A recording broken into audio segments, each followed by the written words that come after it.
Welcome to The Authentic Exchange, where real men have real conversations and engage in authentic communication. I'm Josh Bird, and I'll be your host. We have a special guest with us tonight. We got brother DeAndre with us. He's 29 years old from Syracuse, New York. He's a father, he's a husband, he's a brother, and I just wanted to bring him on. I think the brother has a very powerful story. I think that him sharing his story will be of great benefit to those that are listening. Looking forward to, him sharing this message on tonight. DeAndre, welcome to the show. Thank you, Josh. I really appreciate it. Been waiting to get this done for a while here, but really appreciate you having me on the show and being able to tell my story here to the people. Well, hey, man, I want you to go ahead and jump right in. Again, my name is DeAndre from Syracuse, New York. Syracuse is just like any, I would say neighborhood and urban neighborhood across America. I grew up very humble beginnings. The place I grew up on the south side of Syracuse. Growing up there, for most people, it could be challenging. Biggest thing for me growing up is I always was a big guy, so I always played football or any sport really. Played football, basketball, baseball growing up, but football is the one that really stuck with me. Coming out of high school, I made my way to Hobart College in Geneva, New York, which was a small Division III school where I studied history and African American studies, double major. During my time there, I had the opportunity to graduate with a 3.0 after a rough start. Going to Hobart College for me was a culture shock. The school that I went to is only about 2,500 kids. I was finally the first time in my life that I could see being the minority. One of the few African American kids on campus, but I so happened to play sports. During my 4 years there, it exposed me to a lot. It let me know that Syracuse, New York, it was a lot more in the world than Syracuse, New York. Was able to be around some good people. It motivated me a lot growing up.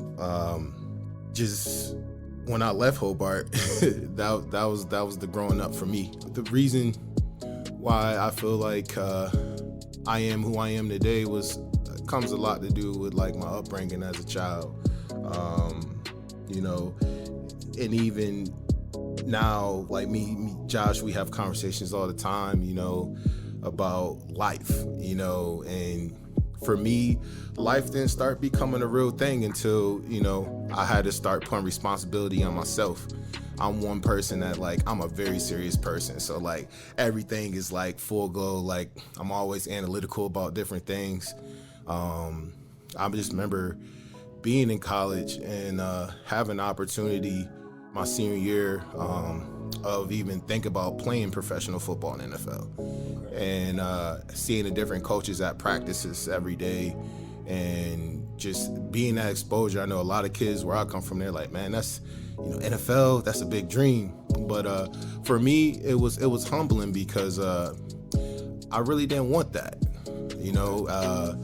After a while, I start seeing myself I need to start thinking about what's my job gonna be like post-graduation. What I'm gonna be doing in the next 5-10 years down the road that's gonna be something I can stand on that's not athletics.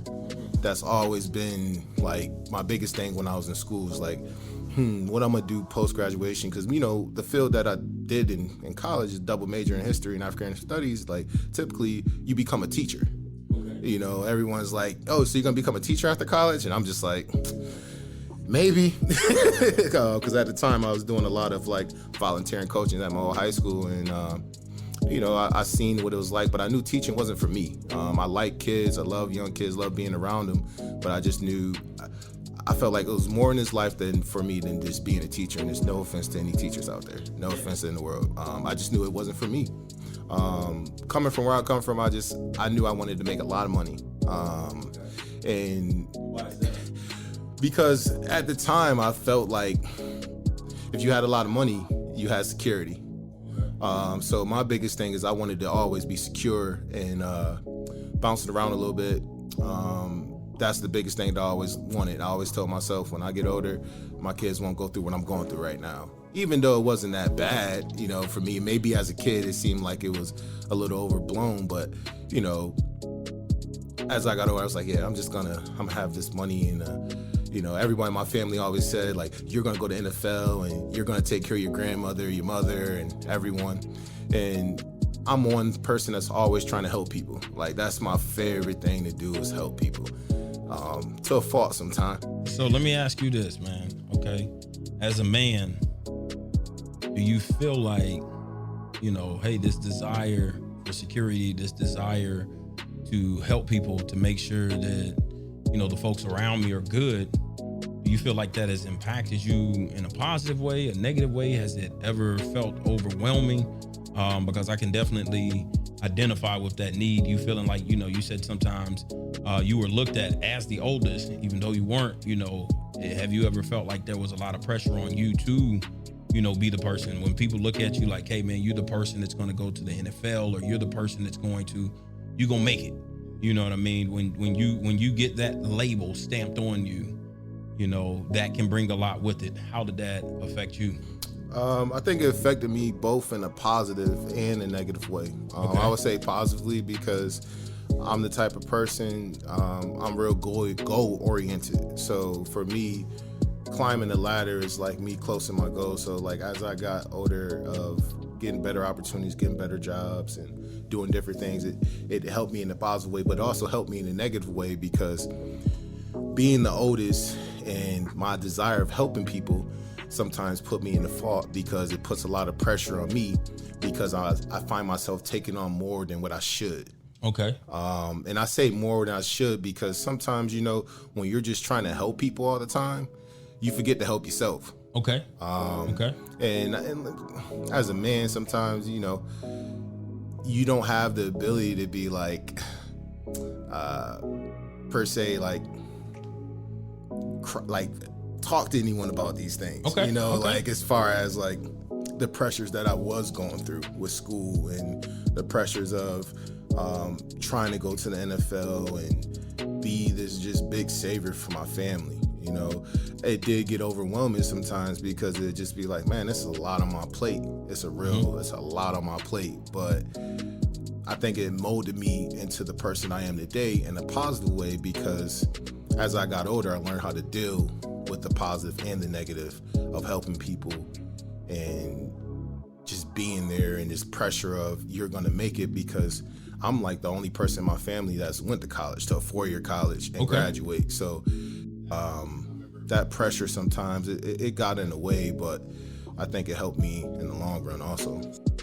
So can you share an experience where the pressure did get in the way, where you were feeling like, hey man, this is a lot on me? One example in particular that kind of step out and where I'm at today is I had a relative that I was helping for, I would say 2-3 years.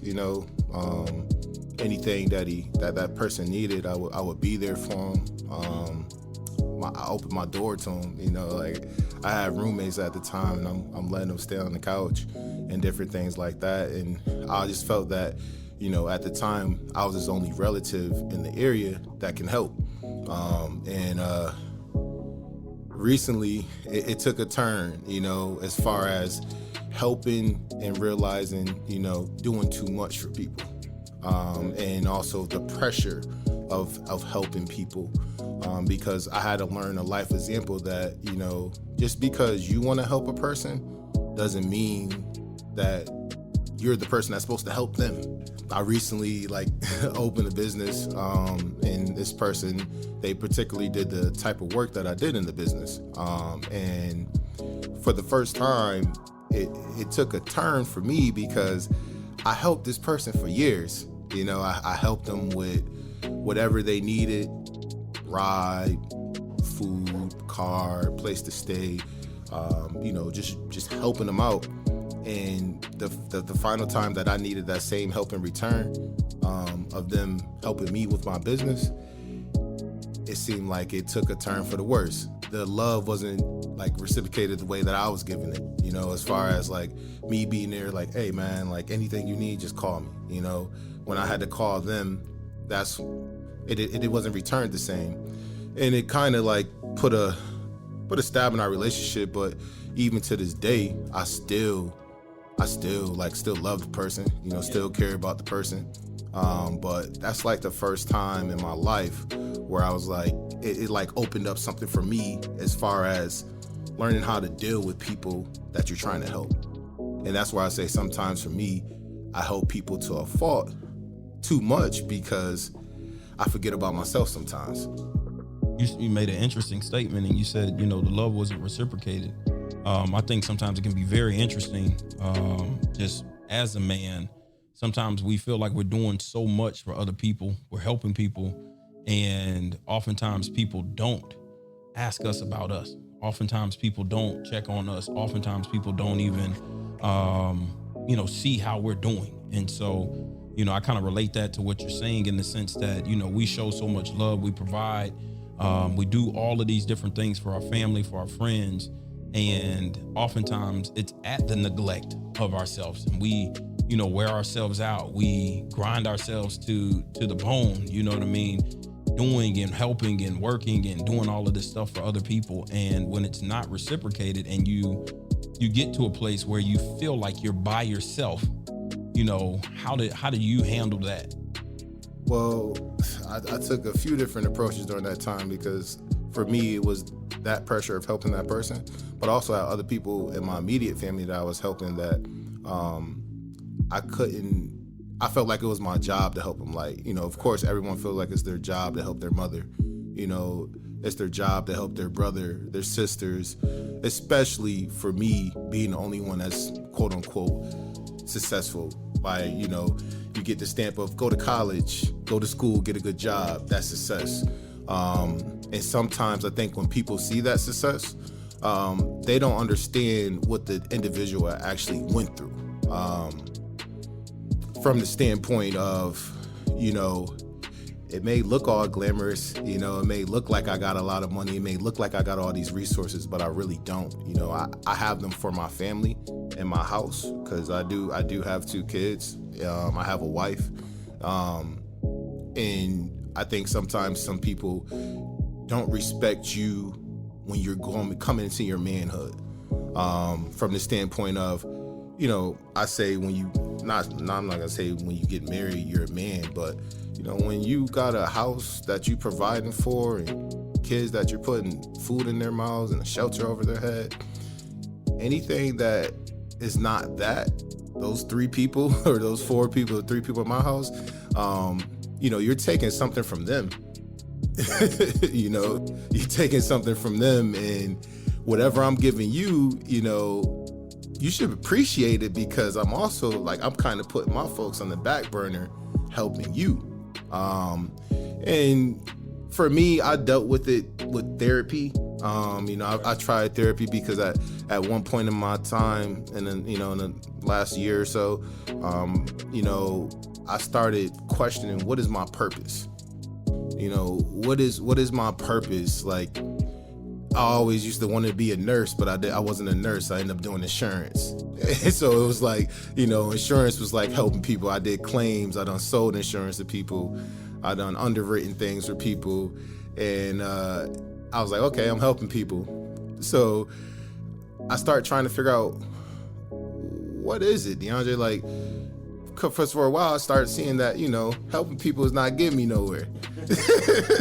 It's not getting me nowhere. So, you know, what is it? And so I started tapping into therapy, really start doing some self-reflecting of myself. I'm a big self-reflector. Like, I'm my biggest critic to a fault sometimes. Like, I'm always hard on myself, very, very hard on myself. You can ask anybody, it's like, oh yeah, he's hard on himself. Like he's just going hard. But honestly, I mean, if it wasn't for the therapy, talking with you sometimes in the chair, I mean, like, you know, I don't know. That's definitely what helped me, though. I mean, because I'm the type of person, when I got good relationships with people and great like fellowship and stuff like that, I try to tap into that. Okay. You know, because I mean, I think we've been knowing each other probably about 2-3 years. Maybe even longer than that, if I can't remember. It's been longer than that. It's been longer than that. It's been longer than that. So I mean, you know, when I went to therapy, the thing that stuck out about me was the therapist asked me a lot about my childhood. So it brought me back to a place like me even tapping into like my childhood and different things. She's started asking me like, you know, why do you think you are the way you are now, and different things like that. And we were tapping into that, and I wrote some things down and her biggest thing was take the pressure off yourself. You know, just take the pressure off yourself. Like anything that you're thinking, like, cause I used to have this thing of like, whenever I'm in a room, I felt like people were talking to me or having thoughts about me. And she used to say like, get rid of those thoughts. Like if it's not real, if you didn't hear it from somebody, get rid of it. So that was the biggest thing I had to learn during that time, as far as just, all right, you can help people, but you can help them from a certain extent. I think it was the first time that I had a really eye-open experience of just focus on yourself and your family for the first time. Just focus on myself. That was the biggest thing, was just like focusing on myself, my internal self of, all right, DeAndre, this is what you're going to do, you know? Was it difficult when you made the decision to kind of prioritize yourself and your family? Because it's like I said, from what you're describing, it sounds like somebody who's lived a life that has really tried extensively to try to take care of the people around you. You know, hey man, I'm trying to put everybody on, and you know, I got this thing out the mud, and you know, here it is. I, you know, feel obligated. I feel responsible because I've had some success to, you know, make sure that everybody else around me is good. And what that leads to, like you said, is, hey man, I've often overlooked myself. Now, after going to therapy and, you know, you're doing some self-reflection and you beginning to really find that, hey, you need to prioritize you and you need to set boundaries, and you can help people, but there's limits to how you help people. How was that? Was that hard to put boundaries in? Was it difficult, or, you know, what was that experience like? It was hard for me to put boundaries in. If you ask me early on, it was definitely hard for me to put boundaries in. I think the difficult part was just setting the boundary, you know, as far as like, hey person, you can't do this no more, you know, because the moment you cross that boundary, I have to move a certain way. You know, that's the biggest thing that I learned about setting boundaries. But now setting boundaries is easy for me, because I'm just like, my energy is such, I had to change my energy too a little bit. Like, stop worrying so much, you know, stop worrying about what people think about you. And then I think it's the syndrome of like, because I made it out, I have to go back and help, you know, or I have to show myself in a certain way so people know that I still care, even though I got out, you know. I start having those thoughts really when I moved from my hometown. I remember the day I packed up my car and moved to Georgia, and I remember crying in my car. Like, it was crazy, like, because it wasn't like a boohoo cry. It was like tears just falling on my face, and I'm just like, I know that wherever I'm going, I'm not coming back here.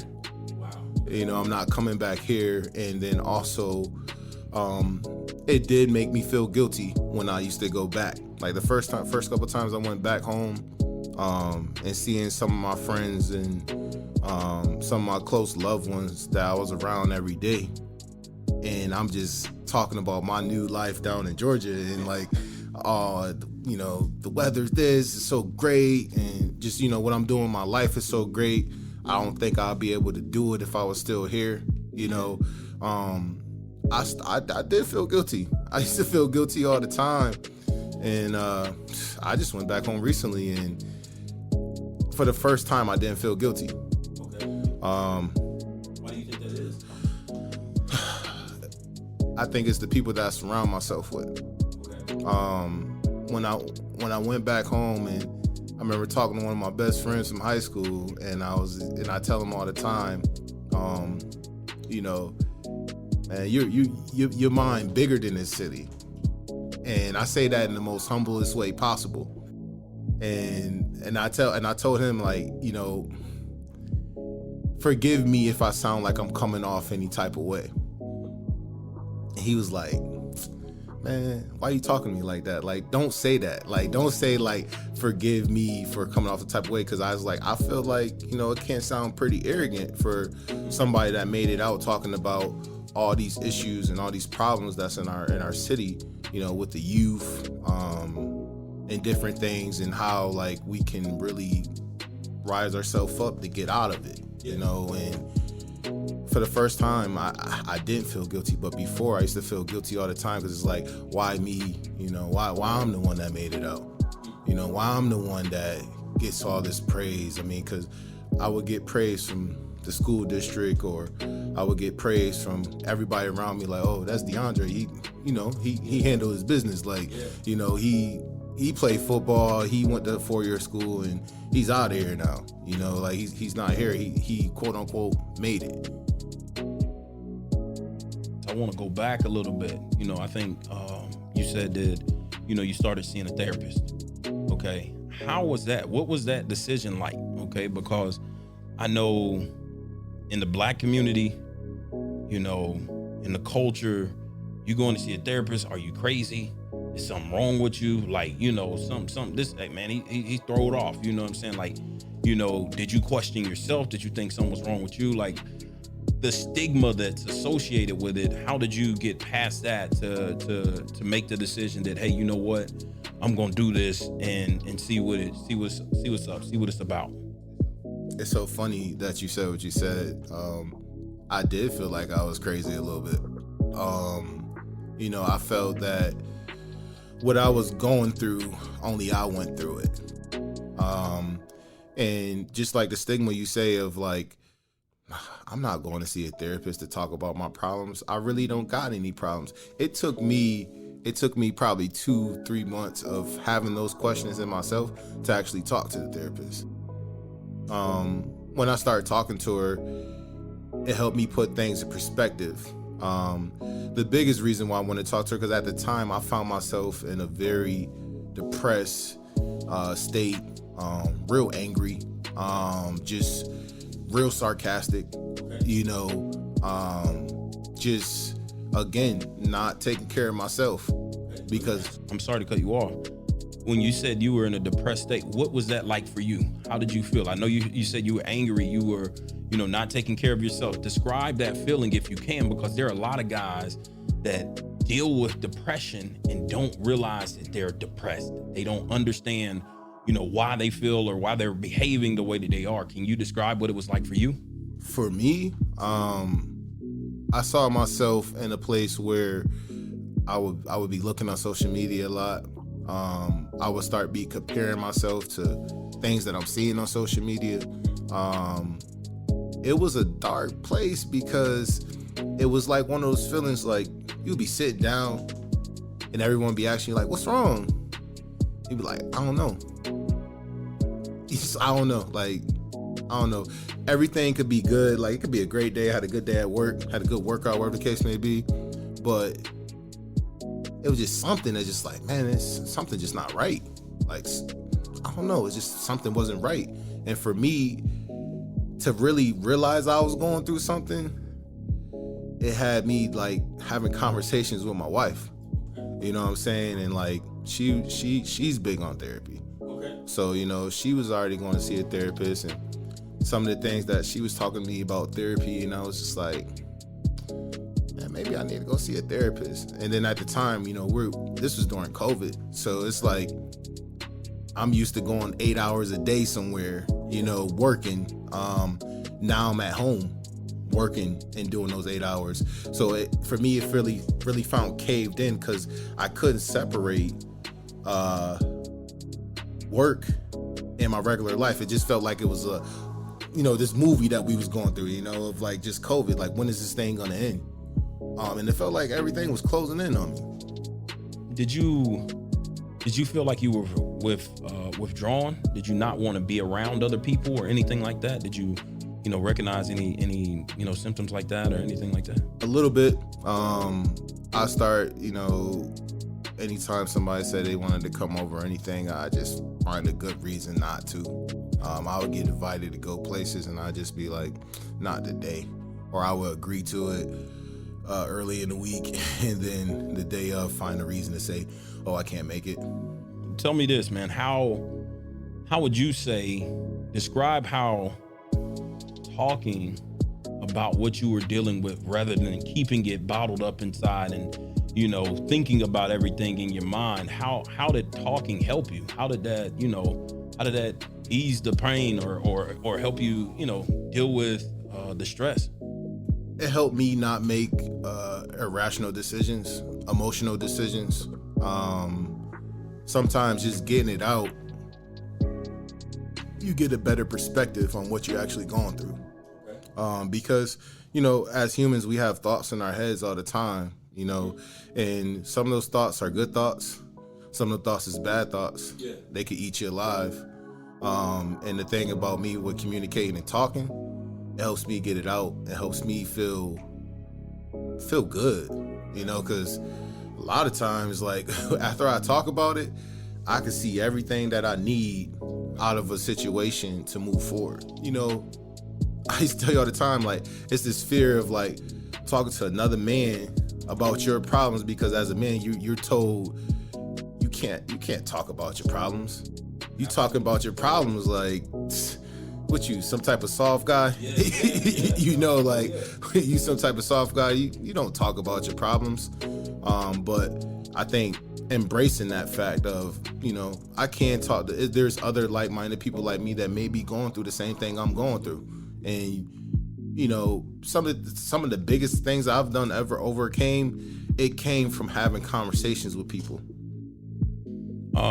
I just want to just say, man, let me commend you for one, having the courage to fight through, the thoughts that you were having in your mind, in your head, that you were, battling and struggling with, and, making a decision to prioritize yourself and your well-being, mental and physical well-being, in the sense that, like, hey, man, you decided to go. That's a huge step. Like I said, I know it's really difficult. As men, we feel like we're strong. I got this. I can handle this. But sometimes we need help. And there's nothing wrong with saying, I need help. There's nothing wrong with going to sit and talk with people. And, I can definitely tell you that I love the conversations that we have, and the fact that, part of what I do is, as a barber, I want to be able to create the space for men to be able to have conversations. The stuff that we often hold inside, the stuff that we don't talk about. I want to create that space and provide that for men just to be able to express it, because I feel like it's better out than in. You know what I mean? And, you holding on to it, like you said, some of the conversations you walked away and you have, just had a little bit more clarity and you could see things, and so I don't mind being that soundboard, but I think you are lucky to have a wife, to have a partner, to have a spouse that is a safe place. A lot of the men that I speak with, a lot of the men that I talk to, don't have that. They don't get that support from their spouse, and so I think that makes the situation even, worse. And more difficult to deal with when you don't have that support coming from, somebody who's supposed to be in this thing with you. And so it's one of those situations where, I'm grateful. I feel like my wife is a great help for me as well. But, what would you say to the men that don't have that? how would you encourage them, or, what piece of advice would you give to them if they don't have that spouse or that person that they feel like they can, talk to? They don't have. If you don't have that person, I think you can always find that person. Maybe it's not necessarily the opposite sex. Okay. Maybe it's a brother, or maybe it's a friend, somebody that you trust having these conversations with. I think the biggest battle as a man is trusting the people that you're having these type of conversations with.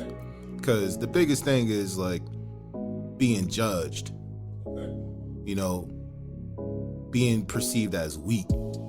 And like you said earlier, the best way is to get it out sometimes.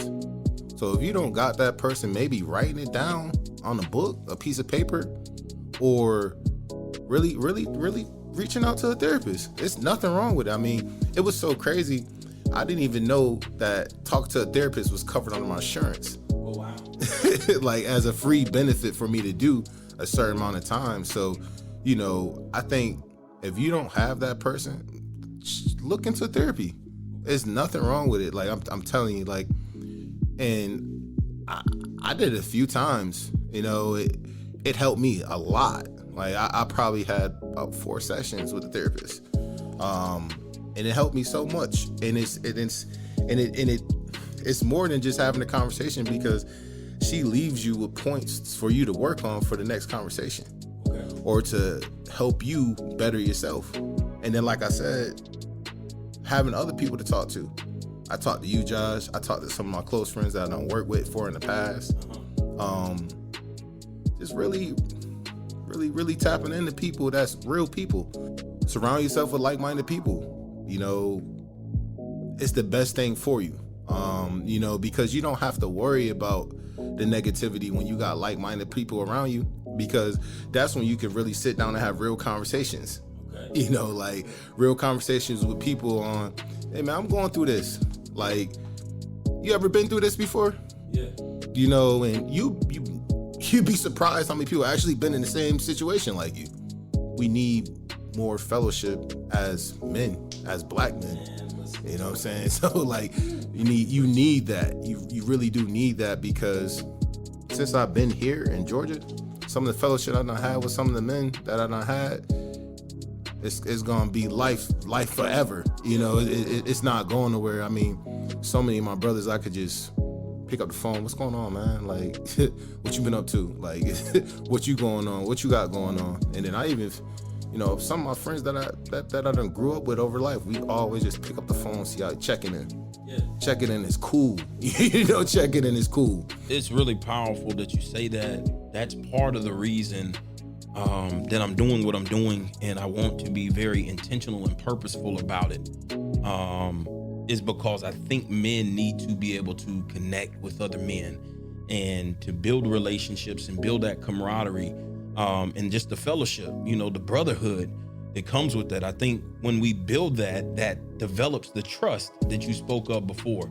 When I understand you and I can relate to you and I look at you as my brother, I don't necessarily look at you in judgment.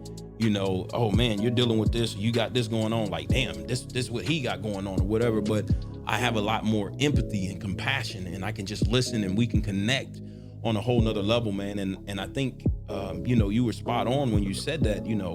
A lot of men don't open up because it's hard to trust the men that they have in their corner. And, what I'll just say to, the listeners and the men that are hearing this message, or that are going to hear this message, look at the people that you have around you. You said surround yourself with good quality people on a regular basis, and if you feel like the men that you have in your circle are not men that you can count on, men that you can go to in confidence and share what's on your heart, what's on your mind, the things that you're dealing with, maybe, just maybe, you might need to get rid of some of those people, man. Some of those people might be family members. Some of those people might be people that you've had, extremely long relationships with. But look at the quality of the relationship and look what you're getting from the relationship. If it's not serving you, if it's not encouraging you, helping you to evolve, to grow, to be better, then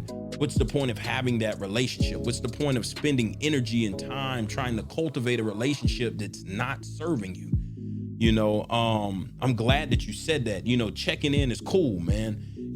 This episode was called a wellness check. And it was just, me wanting to, check in with men and just see, what this process has been like. I'm so glad that you're advocating for, therapy and going to see a counselor or therapist and talking. And, I think it goes back to what you said earlier, you prioritizing yourself and you working on you. One of the best investments that we can make as men, as individuals in life, is the investment in self and you understanding yourself. You said you would ask questions, why do you think that, you behave this way, or you do this, or you do that? And those are a lot of questions that oftentimes we just go through life on autopilot and we don't stop and think. We don't sit and ask those questions to ourselves to really figure out and dive in to why we function and behave the way that we do, man. And I think that therapy is a wonderful thing, man. I think that it is really, really powerful, and it's really, really helpful to be able to talk and to share and to, get a different perspective that will help you grow, evolve, and understand you, because sometimes we don't understand ourselves. We don't know. It's tough though. I mean, it cuts you off. It's tough. It's definitely tough to like look into yourself. Like, it's very tough. And then even trying to talk to a therapist, like I said, it took me 3 months to actually go. So my biggest thing is like, I don't got no problems. Ain't nothing wrong with me. Like, ain't nothing wrong with me. Like, but something clearly was. I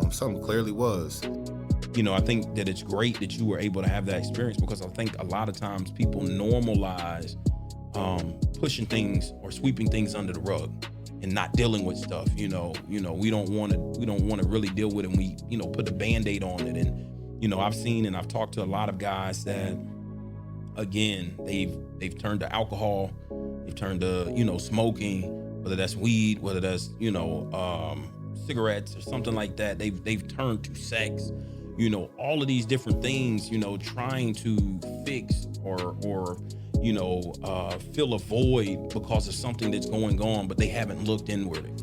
I try to tell people, don't let outside society judge you. I think the biggest thing as a man is just, you got to find what works for you. What works for me may not work for Josh. What works for Josh may not work for me. But you got to find out what works for you. I think that's the biggest thing. DeAndre, man, I really appreciate you taking the time, bro, to share your story, to share your experience, and, to provide some wisdom from your experience with the men and the people that will hear this, man. I'm grateful for it. I know that, this will be a blessing to, all those that hear it, man. And I know that people will definitely be able to relate and understand. And I think a lot of what you're saying, it'll resonate with them. And my last thing is this, man, for the young DeAndre that's out there listening right now, give him some words of advice, give him some wisdom to the young cat that's out there struggling and dealing with some stuff. And he's going through a similar situation that you went through, man. What's your last, piece of advice that you would give him, or that you would tell your younger self, man? I would say, trust yourself, really listen to yourself. Like, listen to your intuition. That's the biggest thing. Control your controllables. Okay. Control your controllables. Can you control it? Like that stress, is it something that you can control? Okay. My biggest thing is it something that's important today? Okay. Is it something that can wait? That's my biggest thing, is I try to control what I can control. If I can't control it, there's no reason for me to stress over it. I would say don't quit and find your purpose. Like, really, really find what you like to do. Don't do what everybody tell you to do. Everybody tell you like, oh, you should be doing this, you should be doing that. Like, do what you want to do. And it's okay. Like, it's okay to do what you want to do, even if it sounds crazy to other people. If it sounds good to you, Don't quit. Focus on it. Do it. That's the biggest thing I'll tell anybody that was my age that time, or any young man that's out here now. Just focus on whatever your purpose is and just don't quit. It's gonna get a little gray sometimes, but as long as you don't quit, you're gonna prevail. Hey, man, I appreciate you again, man. Thank you for joining the Authentic Exchange. I'm your host, Josh Bird, and I'll holler at you next time.